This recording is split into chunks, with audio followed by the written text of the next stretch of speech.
নমস্কার ও শারদীয় শুভেচ্ছা। আশা করছি সকলে ভালো আছেন। এখন আমরা যাচ্ছি ইন্ডিয়াতে, বরাবরের মতোই বেনাপোল বর্ডার হয়ে। এটি ভারত বাংলাদেশের সবচেয়ে বড় স্থলবন্দর, যেখান দিয়ে প্রতিদিন হাজার হাজার মানুষ যাওয়া আসা করত। কিন্তু এবারের চিত্র একদম ভিন্ন। ট্যুরিস্ট ভিসা বন্ধ থাকার কারণে জনবহুল পথ এখন জনশূন্য, যে কারণে দুপারের ব্যবসা বাণিজ্যে বেশ প্রভাব পড়েছে। তো দেখতে দেখতে অনায়াসে 0 পয়েন্ট ক্রস করে ভারতে প্রবেশ করলাম।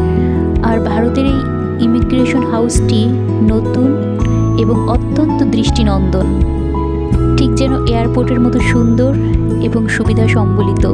আসলে সুন্দর সব কিছুই আমাদের সবার মন কাড়ে।